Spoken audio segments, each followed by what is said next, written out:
Hey there, Pete Moriarty here, and if I've been a little bit quiet over the last couple of weeks, it's probably because I've been in China, which has been really cool.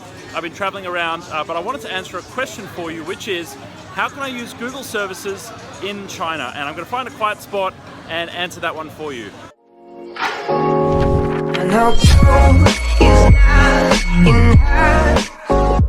So I found a quiet spot, and I'm going to explain how can you work with Google Apps and the Google ecosystem when visiting China. Now, we get this question a lot from different customers and from prospects, specifically business owners that do business in China, or maybe just need to visit China either for business or for a personal visit.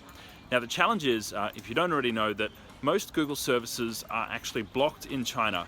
And there's been a bit of a dispute between the government and Google trying to do business in China, but the government wanting them to restrict certain websites in their search, and Google eventually kind of said, nope, we're going to pull out. And so the Chinese government decided to block most of Google services carte blanche, which means that you can't access them. You can't access Gmail, can't access Drive. There's other services as well which you can't access, like Facebook too. So what do you do to get access to these? Well, to get internet access when you land in China, most hotels are going to have Wi-Fi, but if you're out and about on the road, you're probably going to want to get yourself a local SIM card. But that in itself presents a problem, because if you're not actually a Chinese citizen, well, you can't actually go ahead and pick up a SIM card just off the street. You need to actually have an ID card, and only citizens are able to get those. So if you're traveling with a Chinese national, then you're fine. However, if you need to just pick up a SIM card, there are some services that will sell you a prepaid SIM card online and have it delivered and shipped to your hotel. I haven't tried any of those, but there are some options out there, and I'll link one of those below. But once you've got internet access, how do you actually access Google services? Well, you need to use something called a VPN, which stands for Virtual Private Network. And what that allows you to do is, it's kind of like a tunnel. Just think about a sci-fi movie that you remember, where there's a portal between different universes.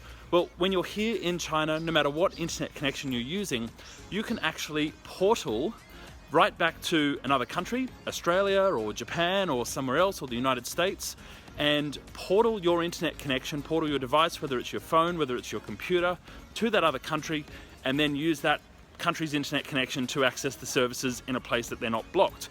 So you use this service, a VPN service, on your device to connect to your Google services. Now, the reliability may not be as fantastic as just using a local internet connection. The speed might not be as fantastic, but you can still access all the services. You can use Gmail, you can use Hangouts, you can use Drive, even on a mobile. I've tested them on a mobile. Not the most reliable service, but it does get the job done. I've been able to do video hangouts, and I've even been able to use Dialpad, which is our phone system, which relies on a lot of Google technology in the background, and therefore needs to use a VPN to access it as well.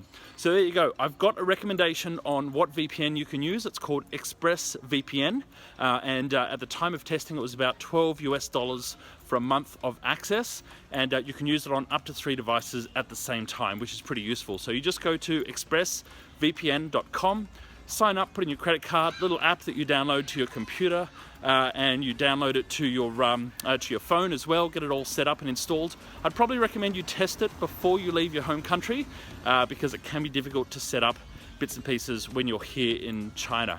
Now, one thing to note, if you're using a Chromebook or a Chrome device, you definitely want to make sure that it's one of the newer Chrome devices that supports Android apps. And the reason for that is, to use ExpressVPN, you're going to need to download the ExpressVPN app. But if you make it all the way to China and you haven't yet set up that VPN app, well, you're not even able to access the Google Play Store to download the app to then set up the VPN. So you're in this catch-22 where you can't set up the VPN, you can't download the app, and you're kind of stuck, which is what happened to me. So if you've got a Mac or a PC, you're fine, but if you're using a Chromebook, make sure you get the VPN set up before you land in China. There you go, that's how you access all of your Google services, and you can get work done while you're traveling abroad. I hope you have a great one, and I'll see you in the next video.